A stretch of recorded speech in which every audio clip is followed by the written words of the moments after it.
This is where a skilled mortgage broker comes in to look at the cheat way or the cheat codes to stay out in front, to look at other lenders' policies to help maximize borrowing capacity. Well, that was my next point is like, is this the same for every bank? Like, is NAB and CBA or whoever the banks, I'm not going to pick banks, but is like, do they all treat this the same? No. And why is that? We need competition in the marketplace. If the major banks have the lion's share of the market for home loan and investment loans and maybe even business loans, how do the non-banks, how do the smaller banks compete? Yep. They have to compete on policy, rate.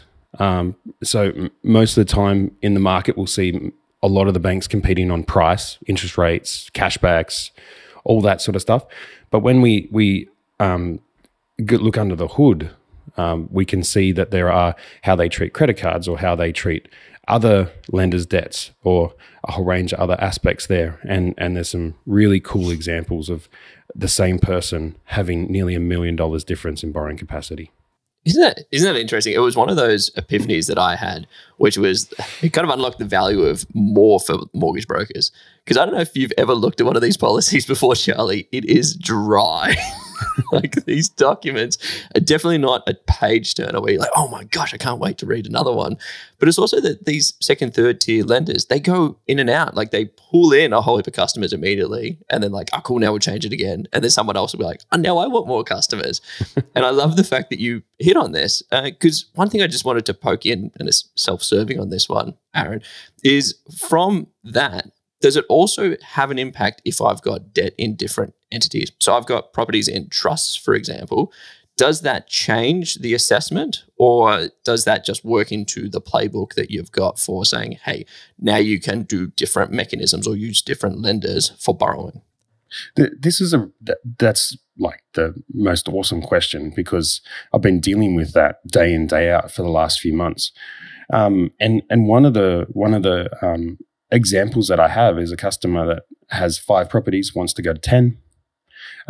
In the current climate, we have been able to find a solution that we can get to that point. But as you look under the hood, we've got both personal lending and we've got trust lending. So in the main, a lot of the lenders, like one of our big fours, they will look at absolutely everything and treat the trust as if it was you as a person. So everything puts on the table, every rental income puts on the table, every debt, everything. And that's typically when we have newer trusts, they don't have any history. The trust of that entity doesn't have any history. So it has to rely on the people that own the trust or the directors or the guarantors or the money coming from your personal entity to support and kickstart the trust to buy the property at the right loan to value ratio. With my particular example at the moment is that I've got 4 properties in personal name, 1 in a trust. When I've gone to a lender to maximize borrowing capacity and we put the calculations in, I got a great outcome for the borrowing power as a draft. So after I dug through the policy a little bit, we found that we couldn't add the interest expense for the trust into that calculator. So that lender's policy was to rip out the interest add back that we have for investors out of what was in a different entity compared to their personal name, which then moved their borrowing power and significantly decreased it. When I looked at another lender for them to be able to go from 5 to 10, I was able to go from the borrowing capacity that I had at one lender, which was like $240,000. The next lender I went to, because how they give you all the interest rate add backs back. They give you, they use the actual repayment that you make on your current mortgages plus a percentage buffer. That went from $240 borrowing power to $600,000 borrowing power. Then when I've gone to a third lender, because we want to map it out for these guys, when you're moving from 5 to 10, we want to map out how can we do that in an upwards rate in cycle. So we went to another lender where they use the actual repayments you make on your mortgage as the exact liability, which then supercharged the borrowing capacity. So we had one lender at $240,000, one at $600,000, and this new lender popped in at $1.5 million. And I had to slap myself around a little bit going, is this real? Like I called up a couple of friends. I called a couple of colleagues over. I said, check it out. Have I put a zero somewhere? And this is all pre-preparation. This is not me in front of a customer or anything. It's just the research, the preparation that has to go in the back end to make sure that I'm presenting a good solution in the current climate to help these customers jump up into the goals that they have. I just want to unpack that a little bit more because this is where it gets complex. So let's go back to our key example here. Let's pretend we've got this single person, $155,000 of income, and they want to borrow $1 million. But in this example, they've already got $1 million worth of debt in a trust in this example here. Some lenders will say, you've already got $1 million and assess you on that with this policy. But others, based on what you're saying, will say, well, that's a separate entity. We're not going to assess you on that as included. And that would unlock different borrowing outcomes. Is that an accurate assessment there? With a trust, there's a key factor to the trust to be able to get a little bit more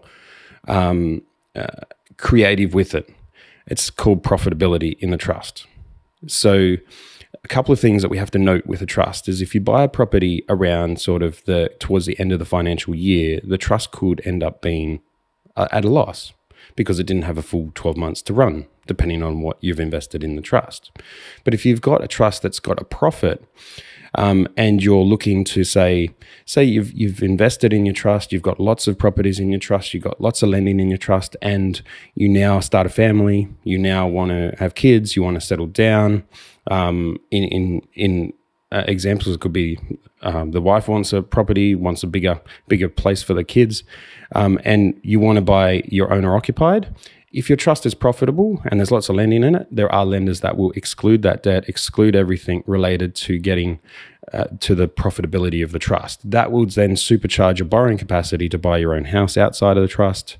That would supercharge that side of things. And then how you look at the trust to maximize borrowing capacity without needing to look at your personal side of things, that gets a little bit more complicated around the age of the trust, the profitability of the trust, and the type of asset and lending that we're going to go for to be able to maximize and ring fence some of the borrowing capacity there to accelerate and get those goals. I love this complexity because it's like, imagine just a normal person trying to figure this out. Imagine walking into like ANZ and like Commonwealth going, this is how we make the comments all the time, right? Team in business, team in investing, like same critical formula, right? If you've got a B player mortgage broker or someone who doesn't really understand this stuff, it'd be so easy for someone to just go, well, the big four wouldn't lend to you. This is all you can get. And you would like write it off. Just go, well, cool. I'm out of this game until at another point. Or walking up to you and saying 240,000 and saying that's what it is, as opposed to like a potential of 600 or 1.5. That's the thing that blows my mind away on this, in all honesty, is just the differential. Is like the banks are often presented of like, the cash rate is like what they all do, or like, and it's like it's just so interesting that like, no, they're individual businesses too. They're completely different. They're trying to play a different game. Hey, fellow business owner, if this topic and value-packed short video has resonated with you at all, and you want to dive deeper into being a full stack business owner, check out the full episode by clicking the link on your screen or in the description right now.